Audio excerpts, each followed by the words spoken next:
and Rue. Yes, I pass there almost every Yeah. day. Yes. I mean, Yeah. it's very nice But neighborhood. yeah, I love that area. It's beautiful. Beautiful area. You have Rue Aubriot. That's not very far. Okay. It's a very, very nice street. Okay. There. Thank you. Good morning, Russ and Brian. Welcome.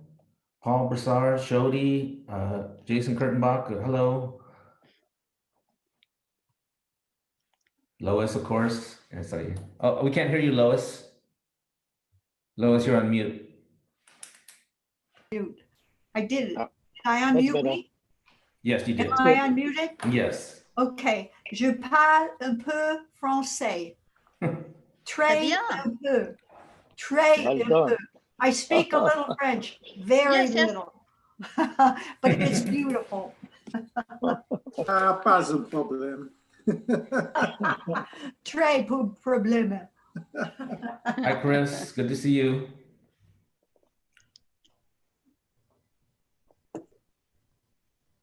Hi, Aaron. Hi. What's your background there? It's a little village near Bordeaux. Oh, okay. Beautiful. Huh? Oh, nice. Yes. Hi, Denise. Hi, Mary. Hi, Aaron. Hello. Okay. Hi, Shodi. I don't know if I Hi, said hi. Aaron. Hi, how are Good to you? see you. Good to see you, Shodi. Do you have a Lacoste shirt? Is that Lacoste? I can't see. No, it's not Lacoste. No, it's Oh, okay. San Marino Golf Club, SMGC. Oh, okay. Okay. Neat. Have you been playing golf lately?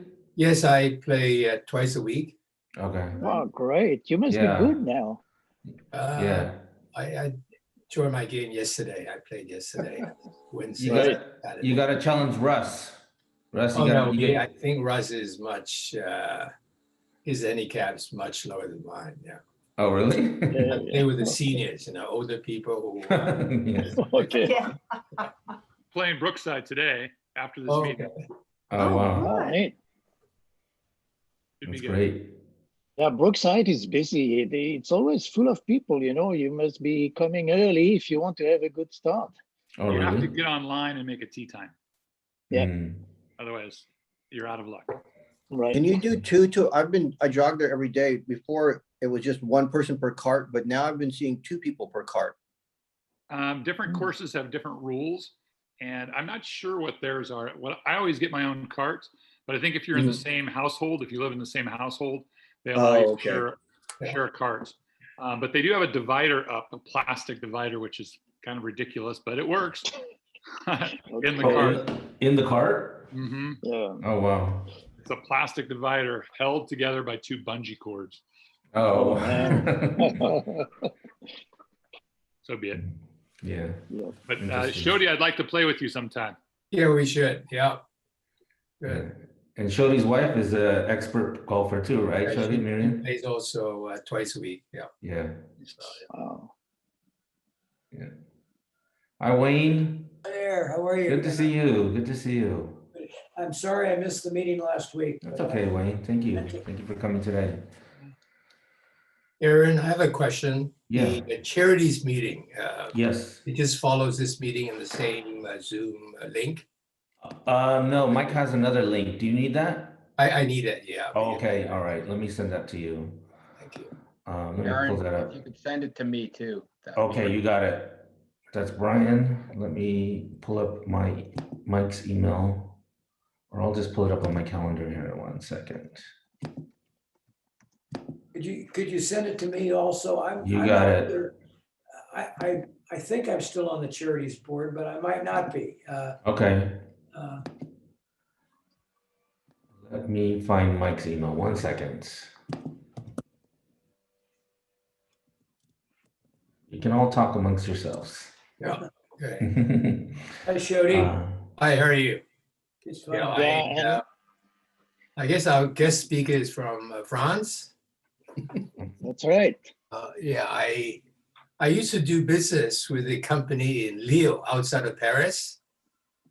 Oh, It yeah. was called Where? Trois Suisse. It's a catalog business. Oh, the Trois Suisse Yeah. is well known. Yes, you Yeah, know. I used to supply products to them, yeah, from Oh, Asia. good. Oh, neat. That was a big business long time ago. I don't know how far they Yeah, are now. I'm sure they are out of Maybe, business. Yeah, a lot of Yeah. people. Yeah. yeah. But that was a well-known thing. Every family would buy, clothes for the kids from Les Trois Suisses. It's like Sears Roebuck before. Remember that? Yeah, Used to have a yeah, kind catalog. of. Yeah. Yeah, very popular. Okay, I haven't, have. I'm sorry. Yeah. I have the charities board meeting, Chody and Wayne and Brian. Anyone else? Going once? I have one. Okay, I'm gonna send that email right now. Hello. Okay. Hi there. So Andrew, we also have the international committee meeting. Yes. So And we have the I'm- charities committee as well. I know. So I'll be in the charities. I'll try to make it to the international committee as soon as I can. Hopefully, I won't be. I'll be there too, Jean-Pierre, because Okay. my understanding is they will do the Uganda project That's first. right. That's what you're looking at, yeah. So I will bug out as soon as they're done with Uganda and go Okay. to the international. And then if you have time, you join us, that's all. Okay, sounds good. I'm Mike Dreby, Dr. Wilson, good to see you. When is the international meeting? Yeah. 2 o'clock. Oh, wow. Oh, my God. I've been on Zoom since 7:30 this morning. Oh, my And I have goodness. 4 o'clock. No, Oh, heavens. Zoom, I'm Zoom. not sure if I'm going to join you. I have been thinking about joining you. I'm not sure it's going to be today, though. My eyes are going to fall out of my head. I feel so badly for all those kids who are doing this all day long. Yeah, I I feel so. know. Yeah, that's Yeah. right. Okay, Marie, next time we'll send you the invitation anyway. Okay, please do. Thank you. Dr. Wilson, how's everything going with the K through 2 openings? It's gone perfectly. Great. It's been just amazing. Gosh, it was so neat to have a first day of school in the middle of the year and have those Right. kids, show up with smiling eyes, and, all the social distancing worked perfectly. The principals have done such a great job of preparing, for the arrival and departure of the kids. They have dots out front. The kids were really good about getting out of the car, standing on the dots, waiting for themselves to be called in. Yeah, I got to stop in some classrooms from the outside looking in and saw the learning going on. It was just wonderful. Okay. We're working right now towards bringing grades 3 through 5 back really Okay. as soon as we can. Wow. And so we're pushing real hard on that. The union's working with us really, really great on that. And then we're turning our attention to middle and high school. And Okay, great. I was on with Dr. Foucrier this morning, and they're still not really giving us clear guidance on how to do that, because the whole issue is stable groups. And right now, the best the state can offer is keeping kids in stable groups of 80. And as you know, running a secondary schedule, that's pretty impossible to do. So we're working with Jason Kurtenbach at the high school, Darrow Topalian at the middle school, to come up with some creative ideas to bring kids back. But we're really committed to getting our secondary kids back on our campuses before the end of the year. There's many districts who have already declared they're not bringing them back. Okay. In any form at all. And I just don't think that's healthy. So we're going to work as hard as we can to creatively do that. And another thing is, so we're working very closely with South Pasadena Unified, La Cañada Unified. We secured a vaccination deal with USC Tech Medicine right in time, by the way, because now that the county has stepped in, they're kind of allocating vaccinations very sparsely to districts like ours. So we got that done in time, and our teachers will all be vaccinated, those who want to be March 5th and 6th. Okay. Dr. Wilson, how are the little ones doing with keeping their masks on? So far, great. Yeah. We keep checking on that. They seem to be pretty natural for them at this point. Yeah. It's not the little ones that have problems, it's the older ones that typically have problems. Jason's right on about that. Exactly right. Once they're at the age where they're thinking pretty freely about things, a little bit. Yeah. But Jason, I don't know if you want to add anything, just that I told them we've been working with you guys to really think creatively about how to bring kids back. And by the way, our high school is the only high school I'm aware of that has offered SAT, PSAT, and ACT this year, all 3 successfully. Right. We're really excited. We're focusing right now on bringing back entire teams versus small cohorts, because the cohort groups are growing now into large stable groups instead of small 14 cohorts. And that means we can start looking at taking the next steps of having some competitions with our athletic teams. Okay, great. We have to work out a few different things like getting our students tested now. Our athletes have to be tested. We have to work out scheduling with the Rio Hondo League, but it's an exciting time and we're starting to see some sunshine come through and we're all getting really excited about it. Fantastic. Thank you both for. And we've talked about elementary and high school, but as the middle school rep, our kids are so excited about coming back to do sports after school. And for so many of our kids, just that energy that they need to let out, it's been wonderful. And if we ever think about somebody who might be considered for a Paul Harris, Kelly Keto, she is an amazing athletic director, fabulous woman, and running our ASB again this year. She is just marvelous. Thanks, Denise. I think there's about 100 kids actually coming back to the middle school already for athletics. Wow. So we're right out there in front. You know, the other piece you may have heard or not heard, we're the only district, we're one of 12 districts. There's 81 school districts in LA County. We're one of 12 that has an approved state COVID safety plan in place, which really allows us to kind of pursue these other ventures. Thank you, Dr. Wilson and Mr. Kurtenbach and Denise. Thank you so much for that. With that, I'm going to get started with our meeting. As we remember that February is Peace and Conflict Month in the Rotary world, I call the February 23rd, 2021 meeting of the Rotary Club of San Marino to order. We are truly a club that Makes a difference. Excuse me, that's a typo, February 25th, sorry about that. Okay, please stand and join me in reciting the four-way test of the things we think, say, or do. And let me share my screen. Okay, first, is it truth? Second, Is it fair fair or or concern? Third, will it build goodwill and better friendships. Fourth, be beneficial would it be beneficial to all concerned? Thank you. Please remain standing.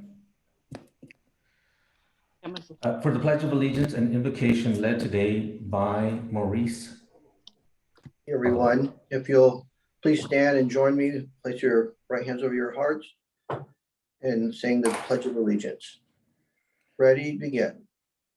I pledge allegiance to the flag of the United States of America and to the republic for which it stands, one nation, under God, indivisible, liberty and justice for all. And for today's invocation, I have two short prayers. One of them is universal, and one will be for our beloved school teachers and administrators, and the other one will be for parents. And I'm going to default to my old Episcopalian Southern Baptist background. Lord be with you. God, also with you. Thank you. God, I offer ourselves to thee, our school district, Rotary, administrators, teachers, and support staff, to build with them and do with them as thou wilt. Relieve them of the bondage of self, that they may better do thy will. Take away their difficulties, that victory over them bear witness to those they would help of thy power, thy love, and thy way of life. May we do thy will always. And the second prayer, modified it a little bit, but I think it's apropos for parents, especially helicopter parents like me. It's called the Serenity Prayer. And it's God, grant parents the serenity to accept the things they cannot change. Grant parents the courage to change the things they can, and grant them the wisdom to know the difference. Amen. So Dr. Wilson, I hope that helps you out. Maurice, I want to put that up on my school wall, right on the outside.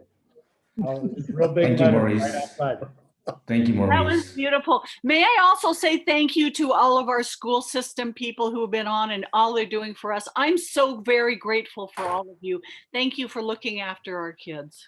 Thank you, Nicole. Excuse me for interrupting. Yeah, that's okay. Thank you. Very Thank you, important. everyone. Yes. Okay, folks, introduction of guests. I will do that today. And do we have any guests? I see a Matthew Lee. Matthew, are you there? Where are you?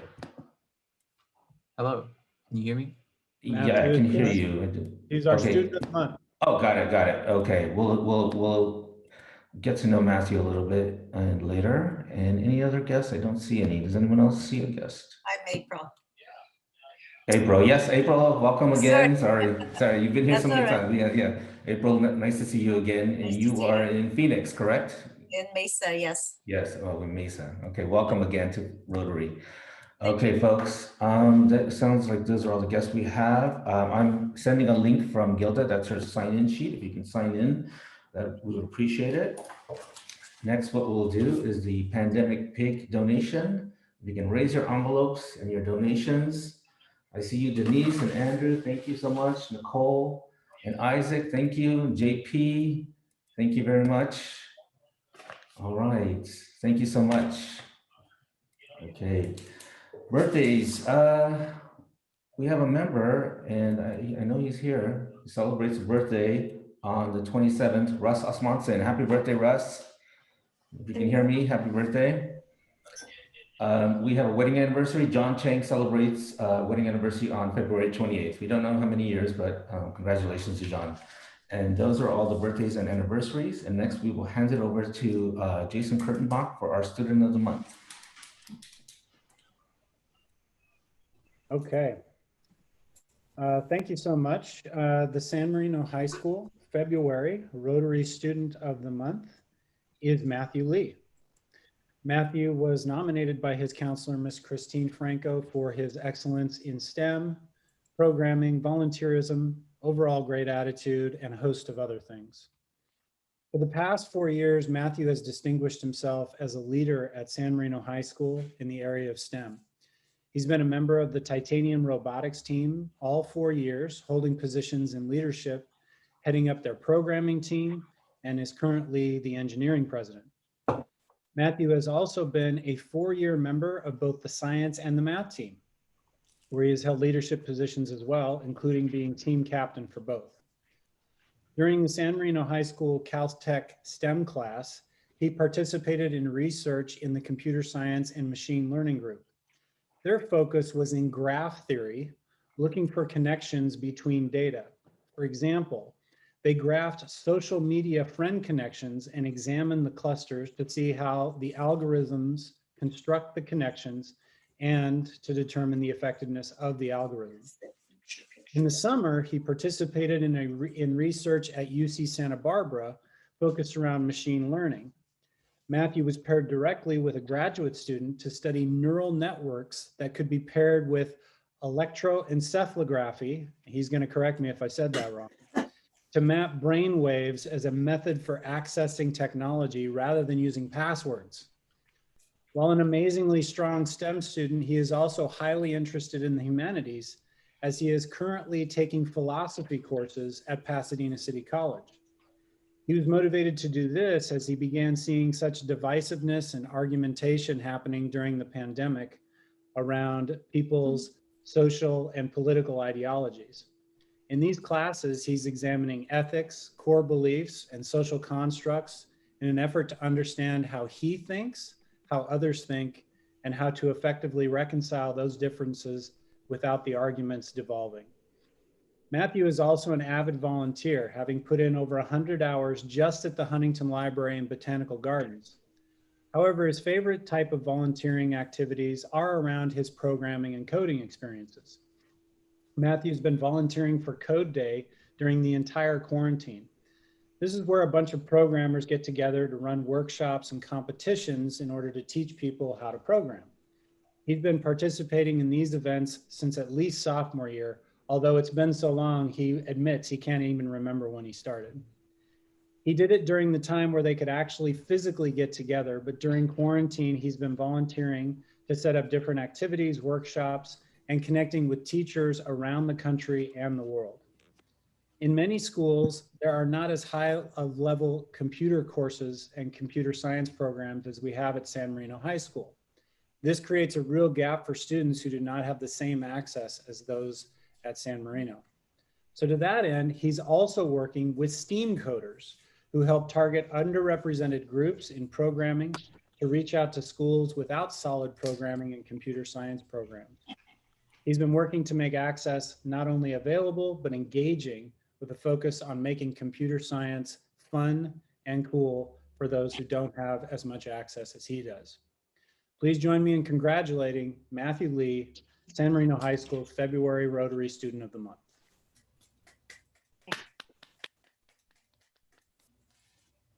Congratulations, Matthew. Would you like to say a few words? Sure.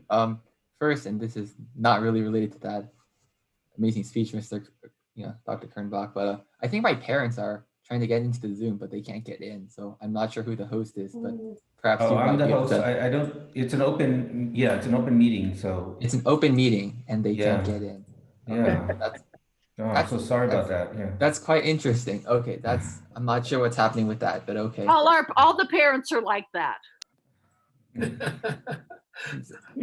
Through online school, I've gotten the hang of Zoom, but for my parents, not so much. It's still very much a new thing. But I think almost 1 year now of meeting after meeting after meeting, you sort of get the hang of things. Yeah. All right. Yeah. Thank you, Feng. I'm going to send the password to them. But yeah, other than that, I really do appreciate this award.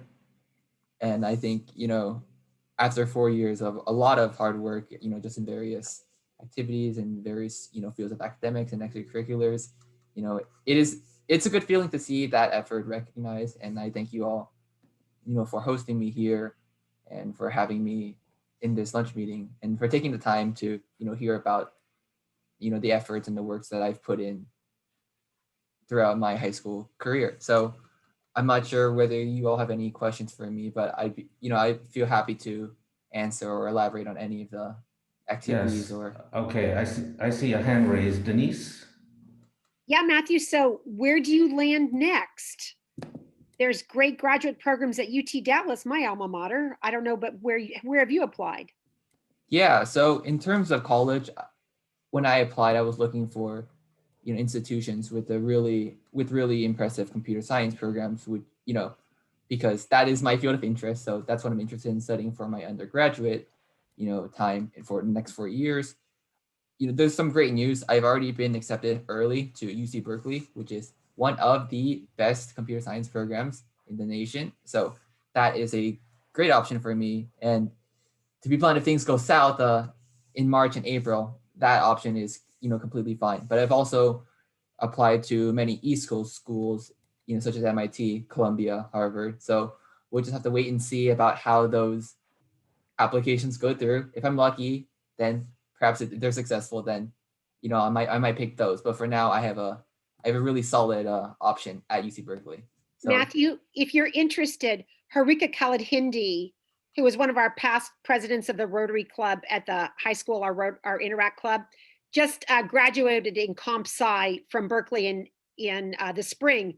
And I would be happy to send her email to you so you've got a feeling for what that's going to look like. For sure. And yeah, I can send you my email after all of this. So I would love to connect with her. So that would be great. Thanks. Just pop it in the chat. That'd be great. Thanks. Yep. Great. Thank you, Denise. Matthew, Bill Payne reminds me to mention to you that we have a global scholarship for postgraduates available. So if that's something that you're interested in doing after your degree, please reach out to us at the Rotary Club. And if anyone wants to expand on that, feel free to do so. Did I do justice, Bill, or is that okay? Okay. So, Matthew, I would guess in your field, 4 more years is not nearly enough. So we're trying to plant a seed with you is should you go on to graduate school, which there's high probability you would, and you want an international experience rather than to stay in the States.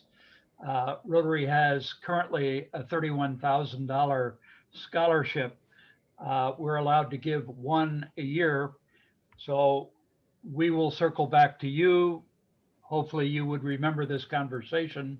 And if this fits, you would circle back to us. We're happy to tout our own.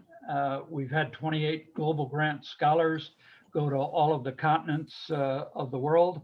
And that's a banner program for our club. And you seem like an ideal candidate. Thank you, Bill. Good luck to you. Certainly seems like a super valuable experience. I will keep Thank that in you. mind. And Nicole? then when you're done, Thank you, Matthew, Bill. with all of this, we invite you to come back to San Marino and make your residence here where you can help us all with computers and get us technologically in shape. So all the best to you. I will keep that in mind. Thank you. Thank you, Nicole. Matthew, did your parents make it? Yes, Online? they are in the meeting now, so Oh, okay. no problems there. Yeah, yes. I'm Matthew's mom. Hi, nice to meet you, everybody. Hello. Hey, yeah, sorry about that. I have some technical difficult to connect to the Zoom meeting. I'm late. Sorry about that. That's but, okay. That's okay. What was your yeah. name? Yeah, my name is Linda. Linda Young. Okay, Linda, nice to meet you, and thank you so much for joining us, and congratulations to pleasure. Matthew. Yeah. And thank you, Rotarians, for your well wishes to Matthew. Everyone, please, round of applause for Matthew. Thank you. Thank you.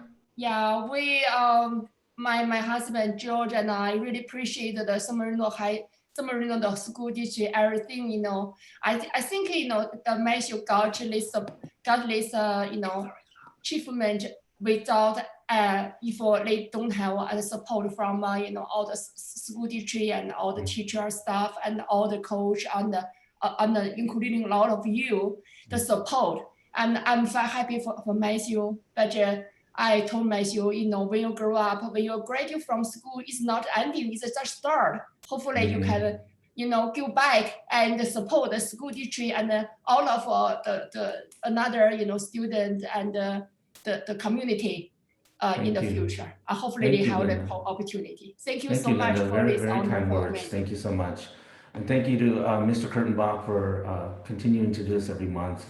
Well done. Thank you so much. All right, everyone.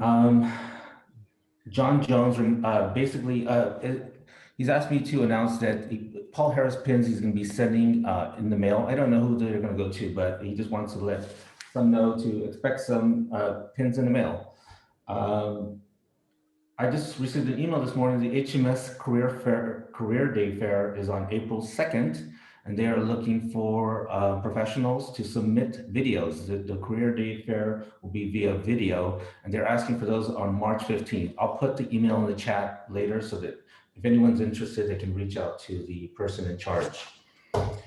Okay, our program for next week is Dean Billman on surviving and eradicating polio. We want to thank JP and the Programs Committee for putting that together for us. And with that, I will hand the meeting over to JP to introduce our guest speaker. Okay, thank you, Aaron. I'm very happy today to welcome you, Annick, back to San Marino almost. Even if you are still in Paris, it's really great that we could meet again. A few words of introduction. Dr. Foucrier is Professor Emerita and former Director of the Center for Research in North American History at University Panthéon-Sorbonne in the heart of Paris. She has published numerous books and articles about the French in California, and French and French-speaking migrants in the United States and the North American West, and international migrations. All that started with her doctoral dissertation at the École des Hautes Études en Sciences Sociales in 1991, where she studied the French in California before the gold rush. Dr. Foucrier has written many other books. Among a few I can mention the book about going across the West, North American West, the expedition of Lewis and Clark, and another interesting book about the American Monroe Doctrine in history. The book I prefer is the one I read some time ago when Annick was here with us. It's The Californian Dream, French migrants on the Pacific coast from the 18th to the 20th century. And you will find, if you read that book, that there are a lot of very interesting snippets of information about Southern California and how that collaboration between the French migrants and the locals has evolved. So with all that, I would like to hand the floor to you, Annick. Please take it away. Thank you so much. Okay, I should probably reduce that. And okay, if that, can you see the PowerPoint? No. We can see. No. Yeah. Okay, so let's try this. Can you see it now? Yes. Yes. Yes. Perfect. Okay, partir du début. Is that fine? Yes. Yes, Good. that's good. Okay, thank you so much. First, bonjour. No, first I would like to thank the organizers who give me the opportunity to share my research with you. I'm looking forward to answering your questions at the end of the talk. And I must say that for me, here in Paris, it's a pleasure to be connected to Southern California. I should be there, but well, next year. This is, my talk is about 250 years of French migrations to California. I published this book on the subject in 1999, which book I am currently working on updating and having it translated in English.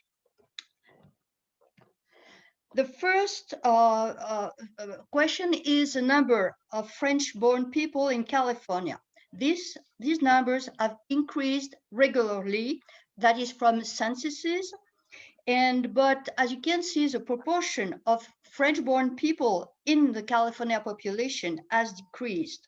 There are around 35,000 people according to the census, but consular estimates are higher since they include French citizens who might not have been born in France. And furthermore, you have censuses only each 10th year, which in between you might have many French people, might have French people coming. For this research, I've used different kind of documents, documents from French archives, a document like, for example, vital records, passports, passengers list, consular archives. I also found sources everywhere in California, like, of course, censuses. On the left, you have the 1852 census, which was a state census, not a federal census.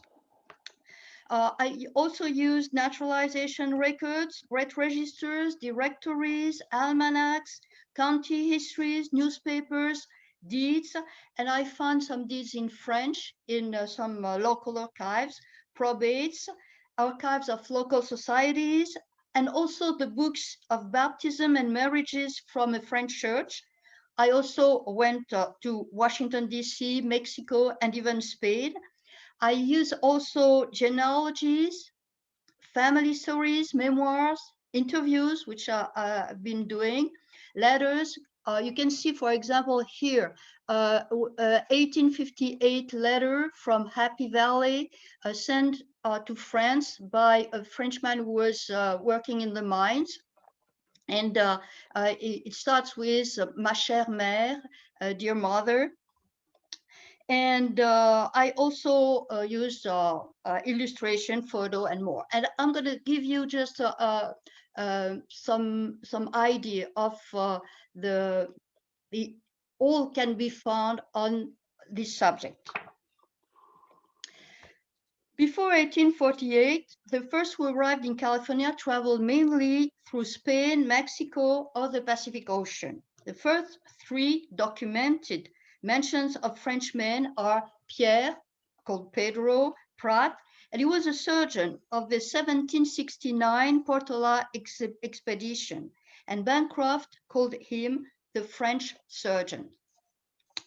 In 1782, there is also a mention of a French sailor, a native of Lorient in Brittany, who was a servant at Mission Buenaventura and who acted as godfather for an Indian. He was probably a runaway sailor, but nothing more is known about him. A few years later, in 1786, the vessels of the scientific expedition commanded by Jean-François Gallo de la Pérouse set anchor in Monterey Bay. The scientist says the opportunity to study the inhabitants and the natural environment. La Pérouse had the coast mapped, and after a visit to the Carmel mission, like on this picture, then in its beginnings, the French officers gave to the Indians and the missionaries fruit tree seeds, potatoes, and a hand mill to ease the work of the women. This was a transfer of technology. It did not succeed, though, for social and cultural reasons. The visit is recalled by a plaque in the patio of Mission San Carlos Borromeo, the plaque that was presented by the government of the French Republic in 1947.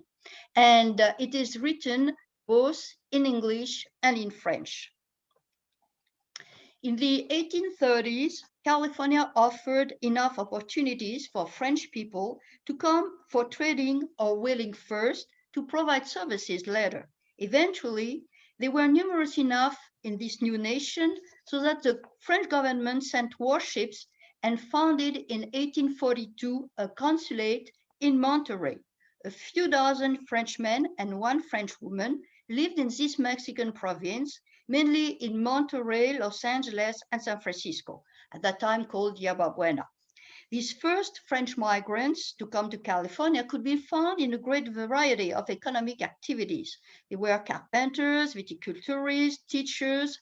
They were in demand and very often successful. But even runaway sailors, for example, from whalers, were able to improve their lot through land property and marriage. Some French residents were pioneers in wine growing in Southern California. Jean-Louis Vigne, you might know, especially, has been called the father of California quality viticulture. He was not the first to grow grapes over here. The missionaries had brought vines from Mexico for mass purposes, but the wine thus produced was too sweet. Jean-Louis Vigne orders cuttings to be shipped from his native region of Bordeaux to Boston, and then around Cape Horn to San Pedro and Los Angeles. To prevent them from losing their moisture, they had been picked into potatoes. In California, they were grafted on local roots. Vigne, who was a cooper by trade, had a cellar with oak barrels to age the wine. There is still a street named Vigne near Union Station where his vineyard was, as well as a Boucher Street from another French viticulturist who was from the region of Épernay in Champagne. In 1855, Vigne sold his property to his nephews, Pierre and Jean-Louis Saint-Séverin. Pierre was a carpenter. He had arrived in California in 1839. In 1856, he made a trip to France in order to learn how to produce champagne. And in 1857, the Saint-Séverin brothers could advertise the first champagne made in California. They did not hesitate to proclaim it superior to the best champagne from Châlons or Reims. The situation in California changed dramatically between 1846 and 1848.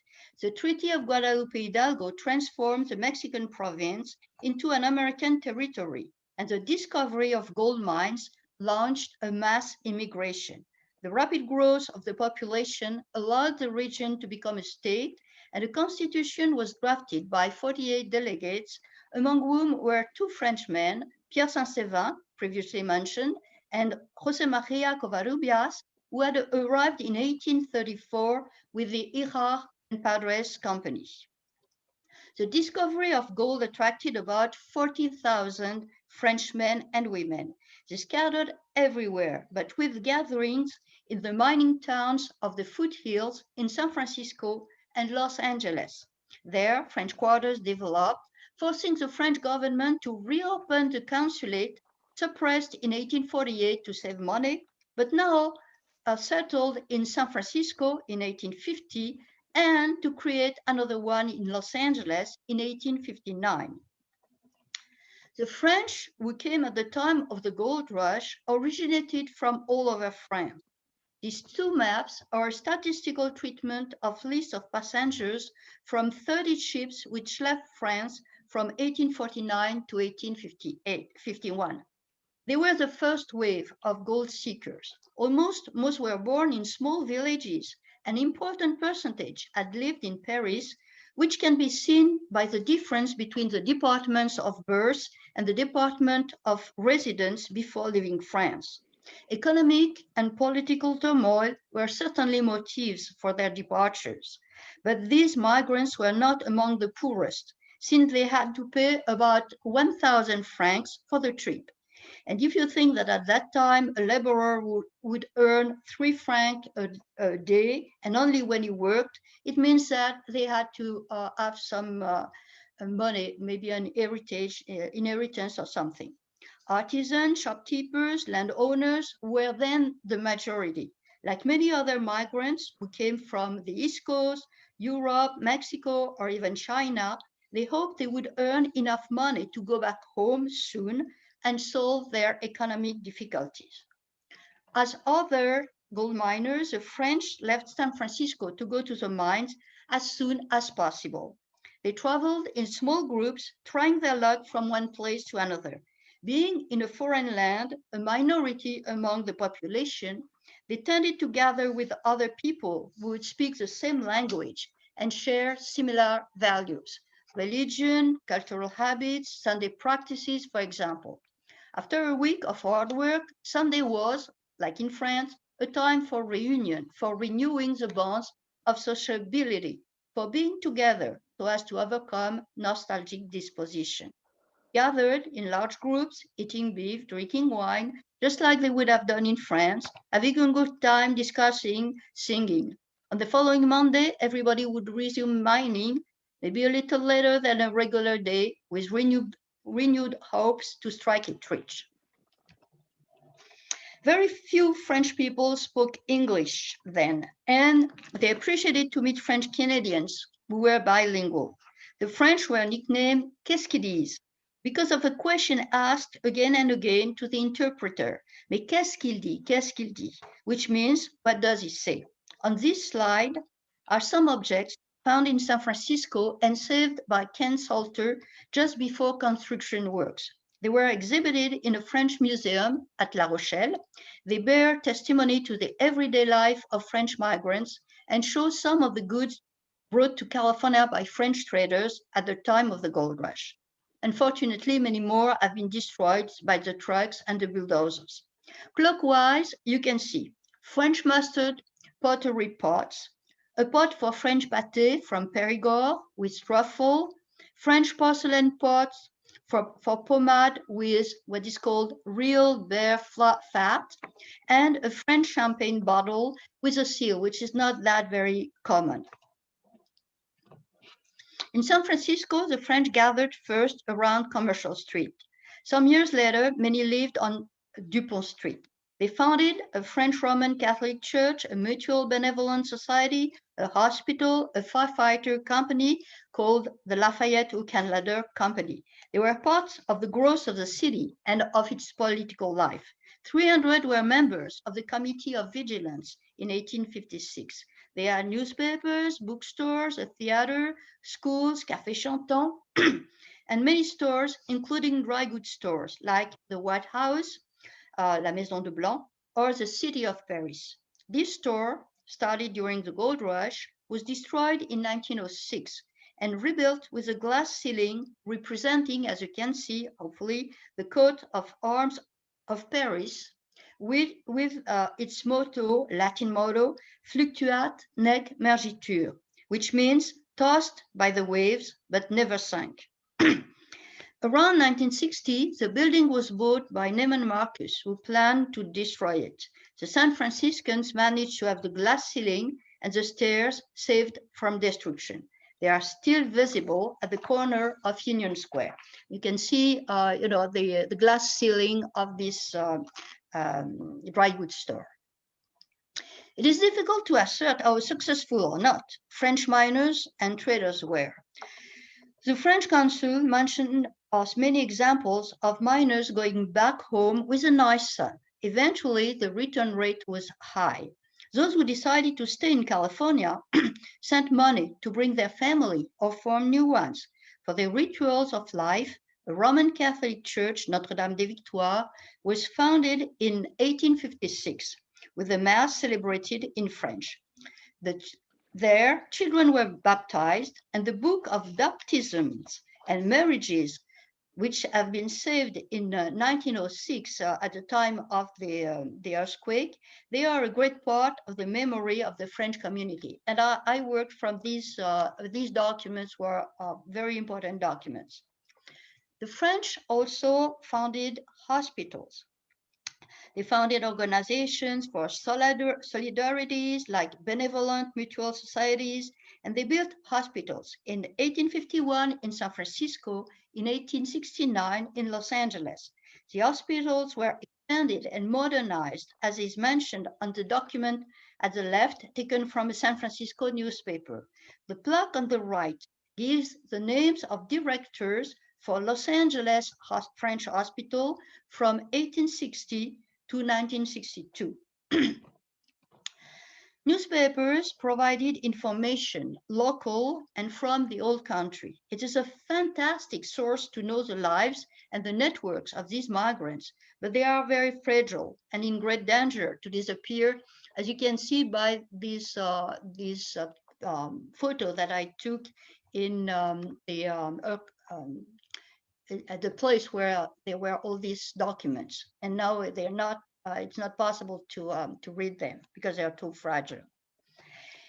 In the words of historian Joseph Gray Klein, he said that he wrote that in 1937, and he said that in 1859, Los Angeles, and I quote, was as French as New Orleans.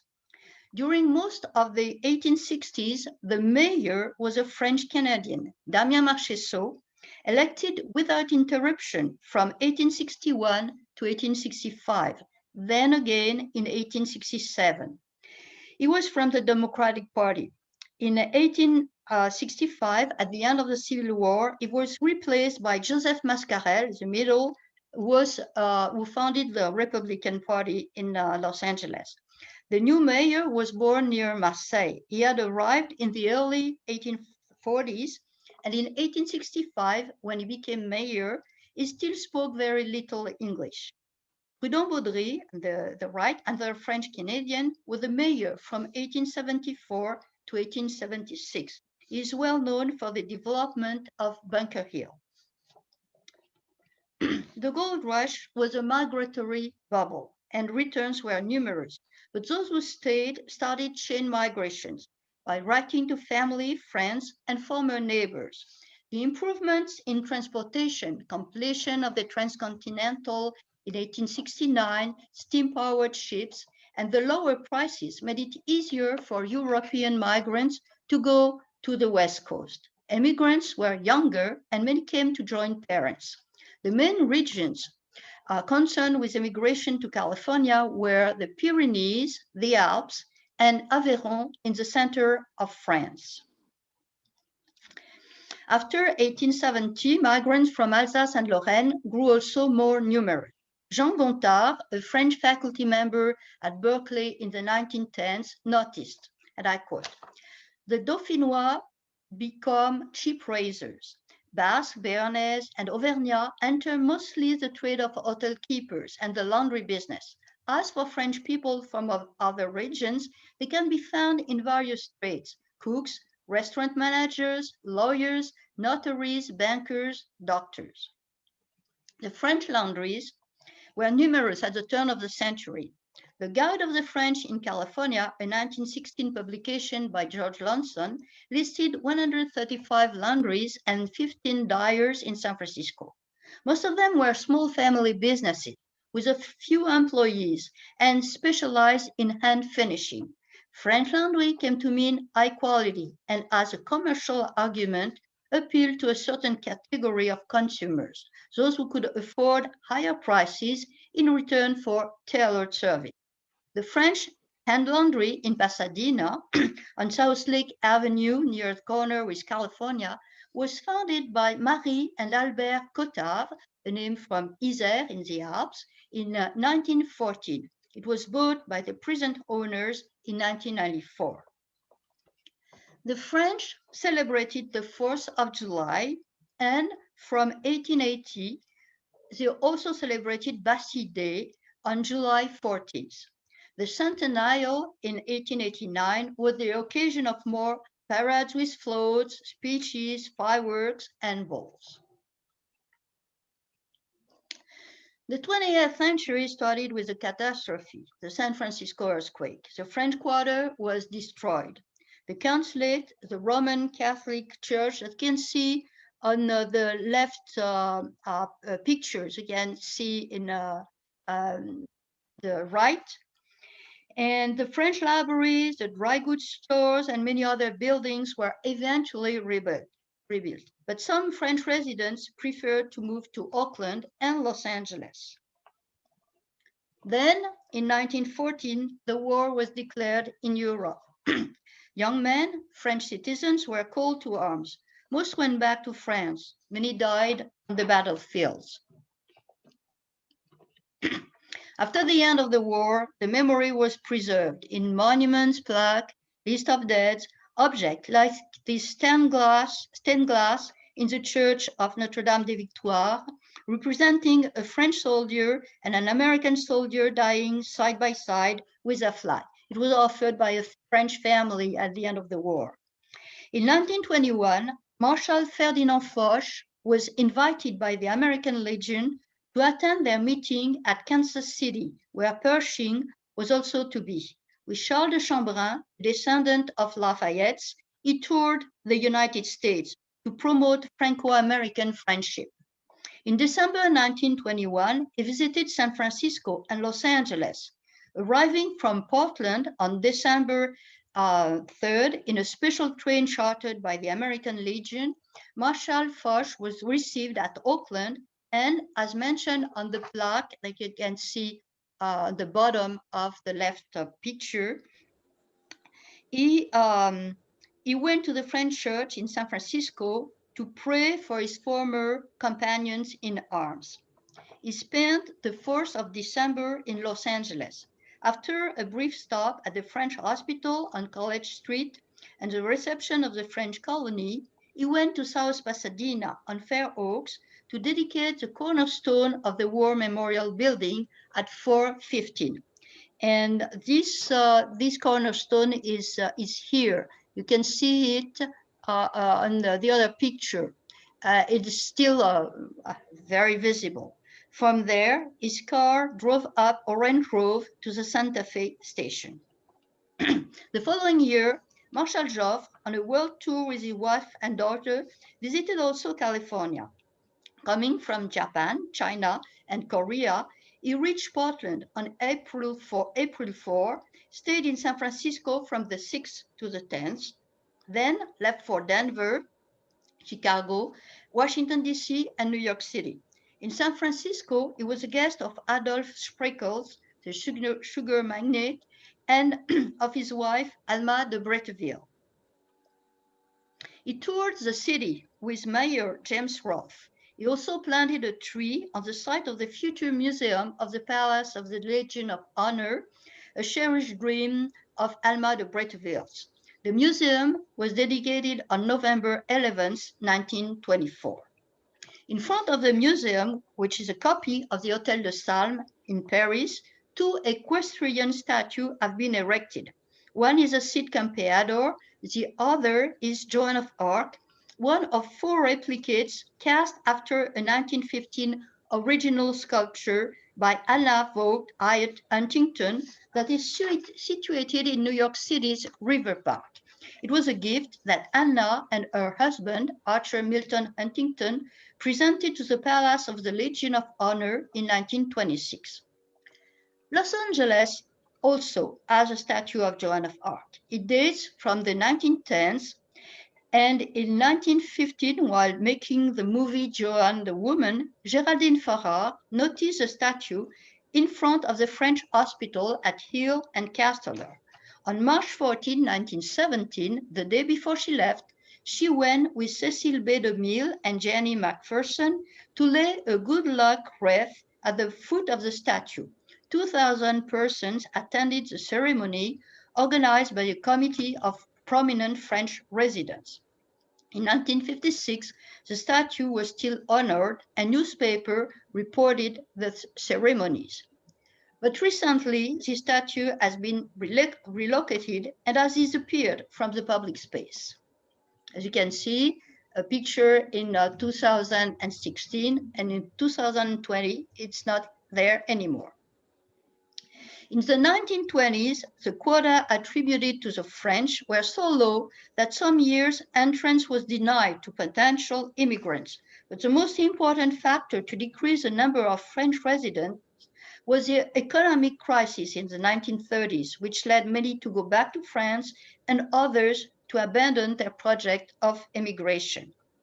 World War II saw French people seeking refuge in the United States. Most stayed in New York, closer to France. Actors were welcomed by Hollywood, where many French people were already working. But the French communities were deeply divided between partisans of Marshal Pétain, head of the French state, and of General de Gaulle, chief of the Free French. After World War II, peace was a major concern. The visits of French presidents are proof of the strategic and more economic interest of California. Charles de Gaulle was invited by President Eisenhower and toured the United States from April 22 to April 29, 1960. He was received in San Francisco on April 27, 1960. People with regional costumes are seen lined on the stairs while he gave his speech, as you can see, and they are in some typical folk costumes. Then, the following day, de Gaulle visited Stanford, which was called by the New York Times suburbia, and the article in the New York Times added, and I quote, "He headed a procession that threaded through housing developments in former apricot orchards," end of quote.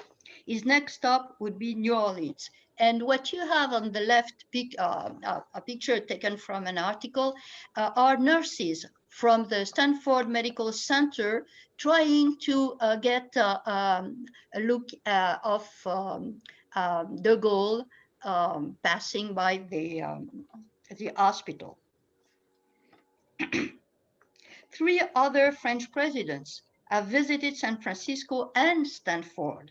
Georges Pompidou in 1970, François Mitterrand in 1984, and François Hollande in 2014. I'll finish with an overview of the current French-born population. The estimations of the American Community Survey allow to display some characteristic of the French living in California and to compare them with other populations of migrants, like the French living in New York or Europeans living in California, for example, as I've used the Germans and the Italians. This first document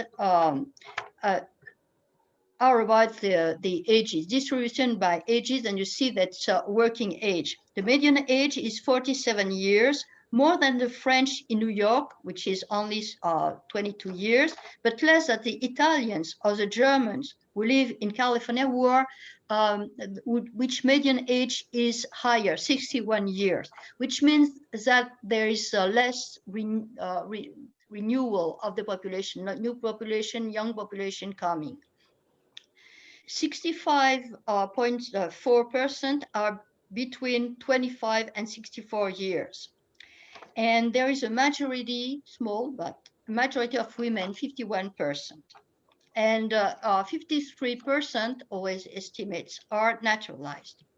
62% entered the United States before 2000. 76% of those who are 5 and over speak another language than English at home, but only 18% speak English less than very well. This is also a population highly educated. For those who are 25 years and over, 55% have a bachelor degree or higher. The French in California are the blue ones. And in New York, it's higher. And 31.8% have a graduate or professional degree. And again, in the French in New York State have higher degrees.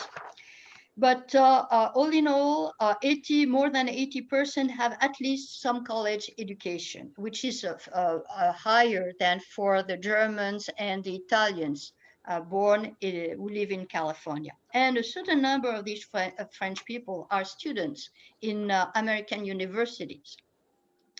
And it's a population employed in services, a population 60 years and over. They work. It's interesting because it goes against some idea that are about these French people. They work first in education services, healthcare, social assistance, more than 20%. Then professional, scientific, and management services, 20%. Also in manufacturing, which is a little bit surprising, 13%. Arts, entertainment, recreation, accommodation, and food services, where you expect to have them, it's only 10.7%. And information, 6.3%. It's interesting because it's this one, and it's higher than the French in New York, which makes sense, but also the German and Italians in California. So around 35,000 people born in France are currently living in California. They are a sizable but scattered population. There are 2 consulates, San Francisco and Los Angeles. And some sources are no more available. Like the 19th century newspapers, they're very fragile, which should be digitized. And the public displays like monuments and buildings are destroyed or hidden. The history of the French in California, as I try to show, is part of the history of California. But then some evidences, some sources of their presence are disappearing. And that's one of the reasons why I did this research and wrote this book, so that all this memory of the French in California can be better known and not forgotten. Thank you. Thank you, Annick. Let's do some questions if you're okay with that. Yes. Okay. No, I'm looking forward for questions. Okay, great. Let me see. I do my best to answer. Okay. Do we have any questions? Please raise your hand. JP. Question, Annick. I see something interesting in the what you've shown here is that people seem to come initially with very little job like laundry business or things like that, and then today they seem to be coming more for high-tech jobs. So do you think this is a pattern which would apply to immigration from other countries, like from South America or Central America? Well, I didn't make a comparison actually with other more recent immigration, but yes, well, I did this comparison, not in this talk, but in some other articles, because it's interesting to see that those who come as workers and chain migrations, and you have that in some Asian migrations. And when you have one person coming and then having, like, for example, Koreans, and having other people coming to help them, and you have the same pattern, like in French laundries and in some stores or trade in California, and with this Asian immigration. And also there are some other questions. So you can really compare the difference, those who come as employees, those who come as entrepreneur, and those who come as entrepreneur, they don't need that much the family connections. and they're more apt to start businesses, different businesses, and be outside of the community. So you can find that, the patterns of migrations. We talk about the pull and the push in the theory of migration. So you can make comparisons quite easily. The big difference now is that the Europeans are not very numerous in California compared to people from Latin America, Mexico, South America, or people from Asia. But also if you look at the Asian immigration, you have very great differences between the population coming from certain countries. The Indians, for example, usually they're not the traditional view of the immigrant, destitute, without education. On the contrary, they are very educated, and they don't go to the inner cities, but they go to the suburbs quite soon. So the current migration, as you can find the same patterns as 1 century ago. And among that, the French, you have some who are more independent entrepreneur, and those who arrived with chain migrations, for example, those who came from these Pyrenees, the Alps, and the center of France, and worked for somebody from their village, or somebody from they knew from the village where they came from, and that kind of patterns you can find again nowadays. So it's interesting to study that immigration, because you can relate to more recent immigrations. Thank you, GP. Do we have more questions for Annick? Nicole. Because all of you are professionals and love statistics, I wanted to ask you about one of your statistics that was very interesting. Thank you. When you showed the children and the population of the immigrants who came from France, it looked like there were not many children. So my assumption is I'm confused. Did the people who came from France who had babies not count into that number? Well, those are the people in the census, people who are born in France. Which means that, for example, if they have children who are born in the United States, they are not in those numbers. And that's one of the reasons why there is such a discrepancy between the figures of censuses and the figures of the consulates. Because the consulates, they count the families, and since they know that not everybody register at the consulate, they multiply. So they got, a number that is really higher. And but you see, that's a problem with sources. There is always a bias. And that's a reason why you have to explain that. And thank you for the question. I probably didn't explain enough, but I was a little bit short in time. I wanted to say as much as I could. Thank you. Thank you, Nicole. Do we have Bill Payne? If you can unmute yourself. This isn't a California question, it's a US question.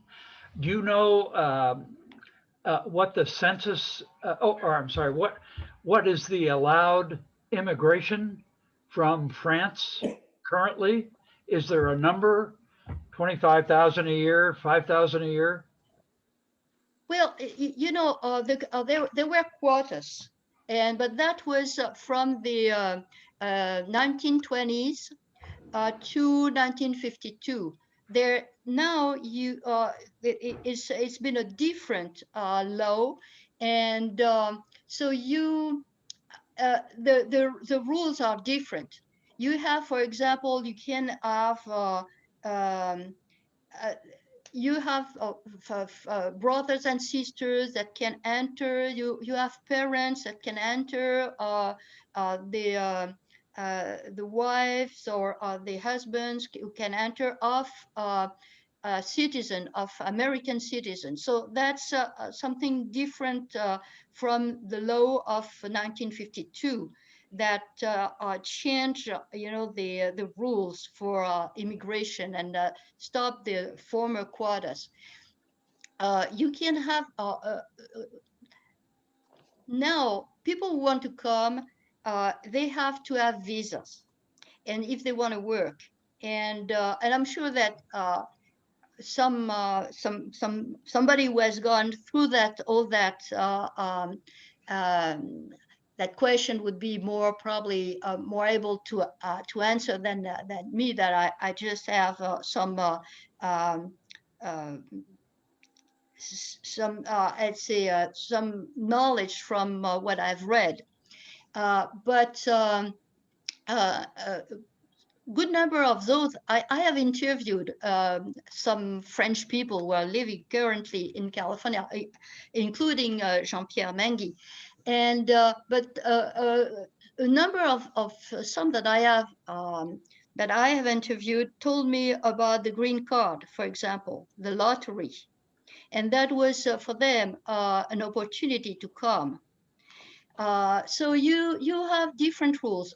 Some others, it would come with special visa for highly educated people if they are needed in the workforce. So you have several possibilities, and I'm not sure that there would be, a number, a specific number like there used to be in the 1920s or 1930s. At that time, for French people, if I remember, it was around 3,000, which was not that much. Thank you. Thank you, Bill. Denise, you're on mute. Denise, can you go off of mute, please? There you go. Knowing that you're in Paris right now, I would love to ask you a question about Paris and Notre Dame. How are they moving forward on after the fire? Well, they actually they are doing a good job. I pass by Notre Dame almost every day when I walk from where I live to the Latin Quarter, and if since I've given money for Notre Dame and I have they have some kind of brochure stating and some videos about what they are doing. So if you're interested, I can send you the link for that. You can find my give me your email address, and everybody who is interested, I can send information about that, because I received some kind of information for people who have given for the rebuild. And currently, one of the problems is the stones have been damaged by the water. So it's necessary to ascertain that the stones are in good shape and they are dry enough before they would do something. All the window panes have been taken out, and they are just they are checked whether they are in good. They have not been destroyed, so but they have to be checked. And there was some kind of crazy idea to replace them with some modern window panes, which fortunately was abandoned. And there's all these kind of ideas, and hopefully it will be finished for 2024. That was the idea, because we are supposed to have the Olympic Games, and so that was that was just the idea that that have been it's a kind of a perspective, a prospect, and we'll see. But every day they're working there and working hard, and those people who are working there are really the best in their trades, and they're gonna do a great job, and hopefully Notre Dame will again open very soon. Thank you. Thank you, Denise.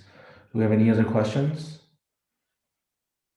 Okay, Annick, is it okay? Would it be okay if I share your email in the chat for anyone who wants to? Absolutely, no problem. Okay, Just you can use a Gmail yes, Okay. address. All right. So if anyone wants to reach out to Annick regarding Notre Dame, she'll send Yes. you a link. Okay, folks. Okay. There is a question. I'm sorry, I don't have read all the. There is the discussion.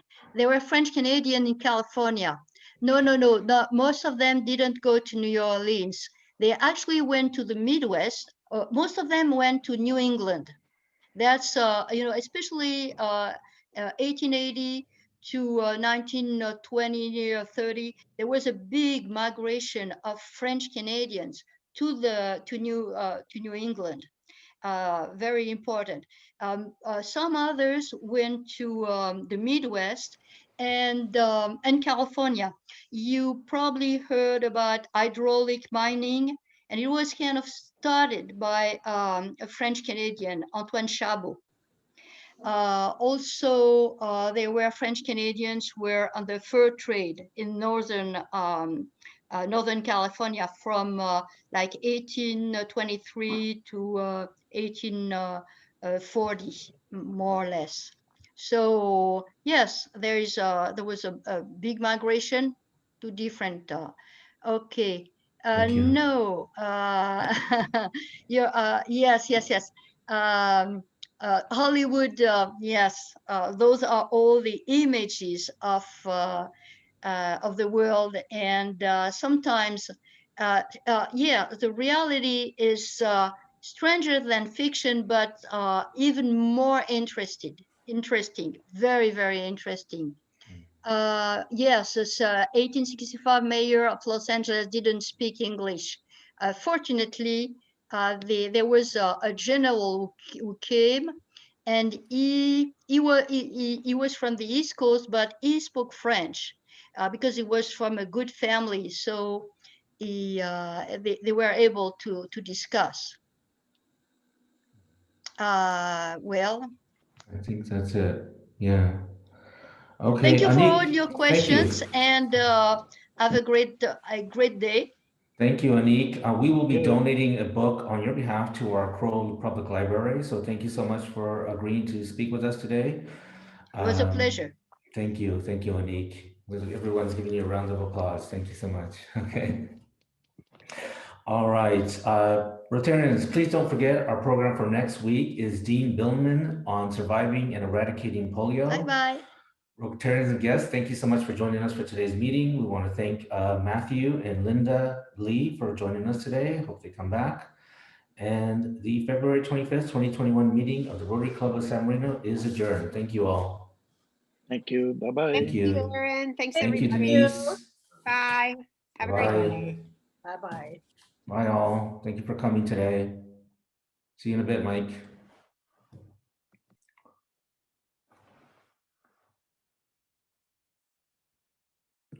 Looks like it's just you and me, Lois. You and I should say. Oh, I can't hear you. I think you're on mute. There you go. Can you hear me Yeah. now? Yes. Okay, that's because I'm not smart enough to know how to get in and out of any of them. That's okay. We're the first to arrive and the last to leave, right? Okay, good. And you pick up your phone like